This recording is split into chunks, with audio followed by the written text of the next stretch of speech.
세계를 파멸시킬 무서운 재앙 18위를 공개하겠습니다. 지구를 뒤흔드는 불의 고리. 들끓는 지구, 우리는 안전한가? 2004년 12월 인도네시아의 수마트라 해안에서 규모 9.1의 지진이 발생해 23만 명이 목숨을 잃었습니다. 2010년 칠레에서는 규모 8.8의 지진으로 500여 명이 사망했습니다. 그리고 2011년 2만여 명의 사망자와 실종자를 낸 동일본 대지진까지 끔찍한 비극이 이어져 왔는데요. 아, 정말 비극이었죠. 네. 우리는 땅에 붙어 사는 사람들인데 이 땅이 흔들린다면 이거는 정말 엄청난 공포인 거죠. 자, 그런데 지진으로 막대한 피해를 입은 이 나라들의 공통점, 바로 환태평양 조산대에 속한다는 것입니다. 태평양을 둘러싼 약 4만 킬로미터의 지역이 환태평양 조산대인데요. 자, 이 지역을 이으면 고리 모양이어서 일명 불의 고리로 불리고 있습니다. 자, 그런데 판 구조론에 따르면요, 지구를 이루는 10여 개의 판들의 경계 부분에서 지각 변동이 활발한데, 특히 환태평양 조산대가 판의 경계에 모여 있어서 전 세계 지진의 무려 90% 이상이 이 환태평양 조산대에서 발생하는 거라고 합니다. 자, 그리고 우리 한반도는 유라시아판 내부에 위치해 있어서 환태평양 조산대에 속하진 않습니다만 절대 안심할 수는 없습니다. 절대 안심할 수는 없습니다. 2016년 9월 12일 대한민국을 대혼돈에 빠뜨린 사건, 바로 경상북도 경주시 남남서쪽 8km 지역에서 발생한 규모 5.8의 지진. 이것도 끔찍했죠. 남 얘기가 아닙니다. 이 경주 지진은 1978년 기상청에서 계기 지진 관측을 시작한 이래 한반도 최대 규모의 지진이었다고 합니다. 그리고 또 2017년 11월 포항 북구 북쪽 9km 지역에서 일어난 규모 5.4의 지진이 발생. 이에 무려 2천여 명의 이재민이 발생했습니다. 그리고 건물 956채가 파손되는 등 막대한 피해가 발생했죠. 자, 그런데 말이죠. 놀라운 건 경주와 포항에서 발생한 지진이 2011년 발생한 동일본 대지진에 영향을 받았다는 주장이 나오고 있습니다. 그 영향으로 한반도에서 지진이 일어난 거예요? 그렇죠. 국내 전문가들에 따르면요, 동일본 대지진 당시 발생한 엄청난 에너지가 우리나라에까지 영향을 미쳤고요. 이 충격에 단층이 헐거워지면서 작은 충격에도 지진이 발생할 수 있다는 것입니다. 실제로 기상청의 한 지진 전문 분석관은 동일본 대지진 이후 한반도의 지진 빈도가 늘어났다고 전하기도 했습니다. 근데 사실 일본 같은 경우에는 뭐 그거에 대비해서 건물도 뭐 그런 설계를 많이 하잖아요. 내진 설계. 우리는 잘 안 하고 있지 않나요? 문제 좀 많을 것 같은데, 우리나라는. 그렇습니다. 국내에서는 1988년이 돼서야 6층 이상 또 10만 제곱미터 이상 건물에 대해서만 내진 설계가 의무화되기 시작했습니다. 자, 그러니까 그 이전에 지어진 건물이 지진 위험에 크게 노출돼 있는 것이겠죠. 그리고 지진 때마다 나오는 이름이 있죠. 필로티 구조. 이 벽면이 없이 하중을 견디는 기둥으로만 설치된 개방형 구조를 말하는데요. 웬만한 빌라는 다 지금 네. 저런 구조잖아요. 그렇습니다. 그런데 이 필로피 구조에 내진 설계가 제대로 안 된 경우가 많다고 하는군요. 때문에 지진에 취약해 연쇄 붕괴 위험이 높은 것이죠. 아, 저렇게 되는 거예요? 기둥이 부서지면서? 근데 이게 한반도 어느 곳에 일어나도 저런 건물 많기 때문에 많아요, 너무 많아요. 이런 붕괴에 그대로 노출될 수밖에 없다는 거잖아요. 이건 남의 일이 아니네, 이거는. 끔찍한 재앙은 예고 없이 찾아옵니다. 안전 대비만이 더 큰 재앙을 막을 수 있습니다. 자, 이어서 다음 특종입니다. 자, 불의 고리의 공포, 지진이 전부가 아닙니다. 지난 12월 9일 뉴질랜드를 공포에 몰아넣은 소식. 뉴질랜드 화이트 아일랜드 화산 폭발. 불의 고리. 환태평양 조산대에 속하는 뉴질랜드의 화이트 아일랜드에서 예고도 없이 화산이 폭발해서 21명이 숨지는 사건이 발생했습니다. 하늘을 거의 뒤덮었네요. 아, 저거 너무 무섭다. 그런데 더 심각히 우려가 되는 건요, 뉴질랜드 화이트 아일랜드 화산 폭발 이후 환태평양 조산대 이 불의 고리의 활동이 심상치 않다는 분석이 쏟아진 것입니다. 뉴질랜드에 이어서 1월 9일 멕시코 수도 멕시코시티 인근의 포포카테페틀 화산이 폭발, 이어서 1월 12일에는 필리핀의 탈 화산에서 무려 15km 높이의 화산재 기둥이 치솟으며 분화해서 수천 명이 대피하고 수도권 일대가 마비되는 상황까지 벌어졌습니다. 그러니까 이게 한 달 사이에 말씀하신 대로 3번이나 큰 화산이 폭발을 한 거잖아요. 그렇습니다. 자, 현재 지구상에 있는 활화산은 약 850여 개로 집계가 되고 있습니다. 이 중에 무려 약 75%가 환태평양 조산대에 밀집해 있어서 이 공포감은 더 이루 말할 수가 없는 상황입니다. 진짜 뭐 다 우리나라 근처에 있네요. 네. 아니 최근에 그래서 그 영화도 히트했잖아요. 그 백두산 폭발을 주제로 했던 영화 백두산. 이거를 보면은 정말 만약에 저런 일이 일어나면 어떻게 될까? 우리나라는 그래서 화산 폭발 가능성이 있는 거예요? 자, 아까 말씀드린 대로 이제 한반도는 불의 고리, 환태평양 조산대로부터 비켜나 있긴 하지만요. 결코 안전지대는 아닙니다. 실제로 946년 발생한 백두산 폭발은요. 지구 역사상 가장 큰 화산 폭발로 꼽히는데요. 당시 방출된 화산 에너지는요. 히로시마 원자폭탄 에너지의 무려 16배, 동일본 대지진의 무려 4배에 해당될 것으로 추측된다고 합니다. 진짜 그럼 정말 사상 최악의 화산 폭발이었네. 그죠. 실제로 여러 전문가들은요, 백두산이 우리에게 신호를 보내고 있다고 주장을 하고 있습니다. 2003년부터 백두산에서 균열과 산사태가 발생하기 시작을 했고요. 또 2004년 백두산의 한 계곡 인근에서 말라 죽은 나무들이 관찰됐는데 전문가들은 이를 지하에서 표출된 유독가스를 주된 요인으로 추정을 하고 있습니다. 무섭다. 근데 백두산 화산 전조 현상이라고 우리가 생각하게 된다면 야 이거는 막을 수가 없잖아요. 그렇죠. 그거 만약에 정말 폭발하면 어떻게 되는 거예요? 국내 한 전문가는요, 만약에 946년에 일어난 백두산 분화의 단 1% 수준의 분화만 일어나도 북한의 함경도와 양강도 지역의 300만여 명의 주민이 재해 영역에 포함이 되고 천지 아래 이산화탄소가 분출되면 반경 50km 내에 있는 사람과 동물들이 무방비로 질식사할 수 있다고 추정을 했습니다. 와, 진짜 무섭다. 지하 깊은 곳에서 여전히 들끓고 있는 마그마. 재앙을 미리 막을 수 있는 시스템 구축과 재해 대응에 대한 매뉴얼 반드시 꼭 마련돼야 할 것 같습니다. 세계를 파멸시킬 무서운 재앙 19, 10위 공개합니다. 핵폭탄보다 무서운 공포의 백색 가루. 2019년 1월 15일 미 유명 시사 일간지 보도.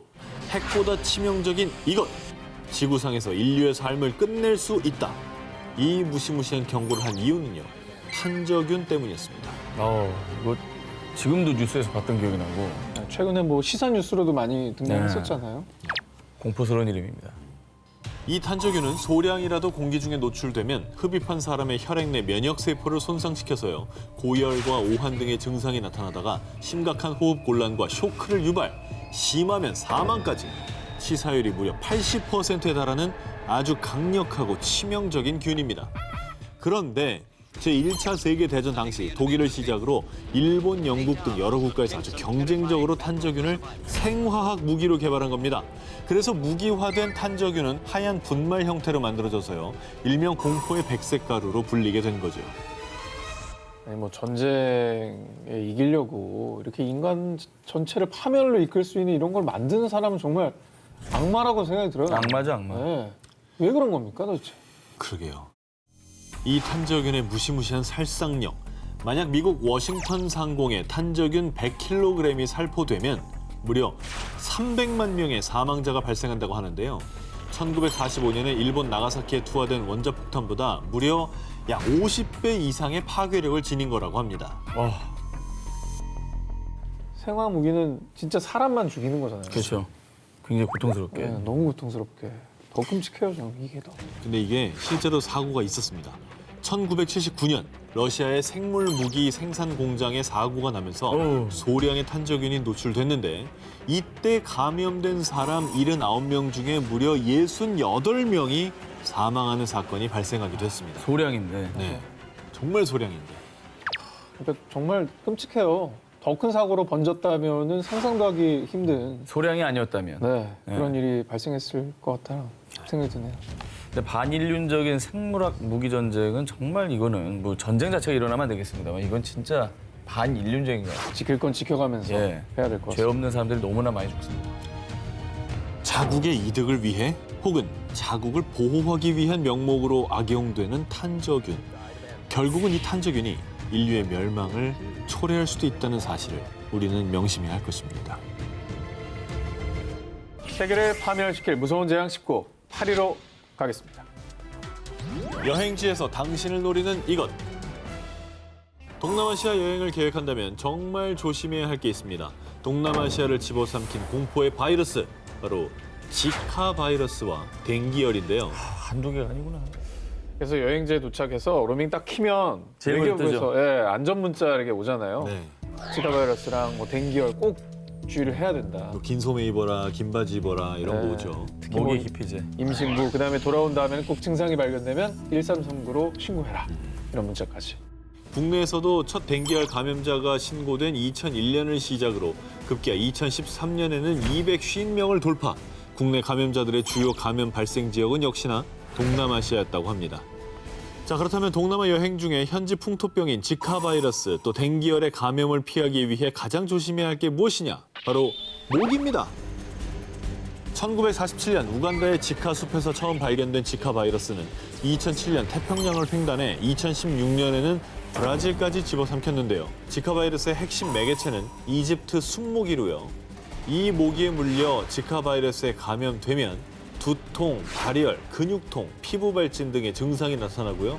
가장 심각한 건 만약 임산부가 지카 바이러스에 감염되면 머리와 뇌가 정상보다 작은 선천성 기형, 소두증인 아이를 출산할 확률이 높다는 겁니다. 너무너무 무서운 것 같아요, 정말.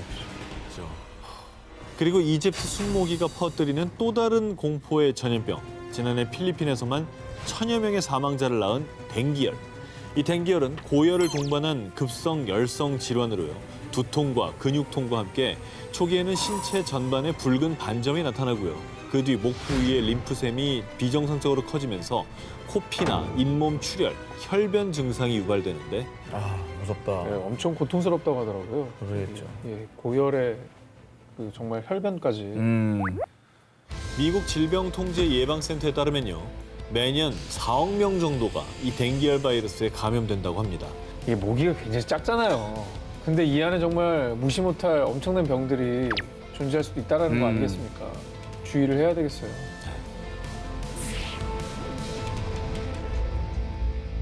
세계를 파멸시킬 무서운 재앙 19, 7위 공개합니다. 인류의 수건, 말라리아 퇴치. 에이즈, 혈액과 더불어 세계 3대 감염병으로 분류되며 아주 오랫동안 수백만, 아니 수억 명의 사람을 사망에 이르게 한 무서운 질병이 있죠. 말라리아. 말라리아는 진짜 교과서로 배웠던 기억나요. 말라리아는 하도 공포스러워가지고. 자, 급성열성 질환인 말라리아는요. 말라리아 원충에 감염된 얼룩 날개 모기에 물리면 감염되는 전염병으로요. 고열, 호흡곤란, 구토를 동반하다가 이내 마비, 쇼크 등 급성 뇌증으로 이어지고요. 심각하면 사망에까지 이르게 되는데요. 자, WHO 보고에 따르면 2017년 기준 전 세계적으로 말라리아 감염자는 무려 2억 1,900만여 명, 사망자만 43만 5천여 명으로 추정된다고 하는데요. 정말 충격적이게도 말라리아는 현재 전염병 중에서요. 지구상에서 가장 많은 사망자를 낳는 아주 위험한 질병입니다. 말라리아 확산이 심각했던 2000년에는 무려 100만 명이 넘는 사상자를 낳기도 했다고 하네요. 어우 100만 명이면 진짜 엄청나네요. 근데 오랫동안 있어서 많은 사람들이 이제 고통을 받고 있는데 왜 이 말라리아는 퇴치가 안 되는 겁니까? 자, 궁금하시죠? 네네. 자, 아시다시피 말라리아 매개 유충은 오염된 물에 많이 기생하는데요. 그런데 나이지리아, 콩고 등 아프리카 지역에서는 깨끗한 물이 오히려 부족하다 보니까 이 말라리아 모기가 득실거리는 이 오염된 물에서 목욕도 하고 또 이를 식수로도 사용하다 보니 안타깝게도 말라리아 감염 위험에 많이 노출될 수밖에 없습니다. 물을 가려서 뭐 먹으라고 할 수도 없고 그런 상황이 아닌 거죠. 절대적으로 모자라니까. 자, 그런데 말입니다. 말라리아가 정말 무서운 이유. 아무리 치료제를 개발을 해도 치료제 내성을 가진 원충이 계속해서 등장을 해버린다는 겁니다. 현재 가장 효과적인 것으로 알려진 아르테미신인 항말라리아 약제가 있는데요. 하지만 이미 여기에 내성을 가진 말라리아가 출현했다고 합니다. 자, 그리고 우리나라도 역시 간과해서는 안 될게요. 우리나라가 OECD 국가 중에서 말라리아 발생률 1위라고 합니다. 어우, 전혀 몰랐어요. 그래요? 전혀 몰랐어. 현재 우리나라에서도 매년 500에서 600명 이상의 말라리아 감염자가 발생하고 있는데요. 아니, 우리나라 꽤 위생 개념도 선진적인 걸로 알고 있는데 왜 말라리아 노출이 저렇게 돼 있죠? 자, 주로 아프리카 지역에서 발병하는 열대 말라리아와는 달리 한국의 토착 말라리아가 따로 있습니다. 토착 말라리아는 비교적 사망률이 낮고 치료가 쉽지만요. 면역력이 약한 사람이 감염되면 중증으로 악화될 수 있다고 합니다. 자, 수억 명의 인류를 위협하는 말라리아. 더 이상 소중한 생명을 잃지 않게 말라리아가 정복되는 그날이 하루빨리 오기를 고대합니다. 세계를 파멸시킬 무서운 재앙 19, 4위 공개합니다. 빙하 속 판도라 상자는 열리는가? 빙하까지 덮친 지구 온난화, 만년설 대신 초목 급증하는 히말라야. 그런데 또 다른 심각한 문제가 있습니다. 이 빙하 속에 열려선 안 될 판도라의 상자가 있기 때문입니다. 2016년 여름 북부 시베리아 일대에 위치한 러시아 야말로 네네츠 지역에서 알 수 없는 전염병이 퍼지기 시작했습니다.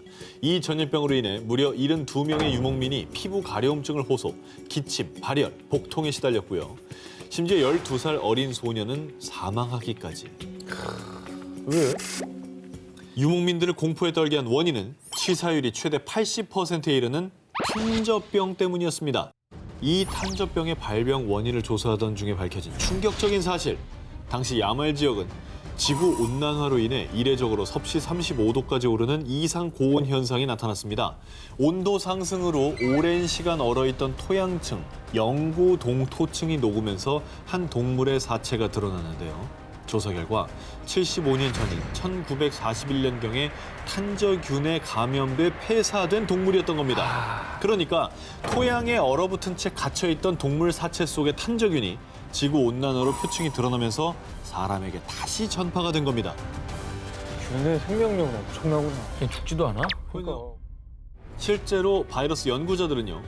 지구온난화 영향으로 얼어있던 병원체들이 되살아나면서 인류를 위협하게 될 것입니다. 라고 전했는데 앞으로 계속 빙하가 녹게 된다면 그야말로 빙하 속 판도라의 상자가 열리는 거죠. 야, 그 안에 어떤 균이 있을지 아무도 모르니까. 모르죠. 너무 무섭네.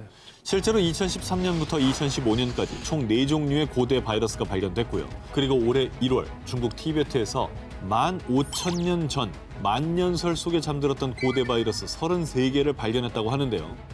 이 중에 28개는 기존에 발견되지 않은 새로운 바이러스들이라고 합니다. 그러니까 옛날에 있었지만 없다고 생각하고 우리가 본 적도 없는 새로운 건. 그렇죠. 진짜로. 네.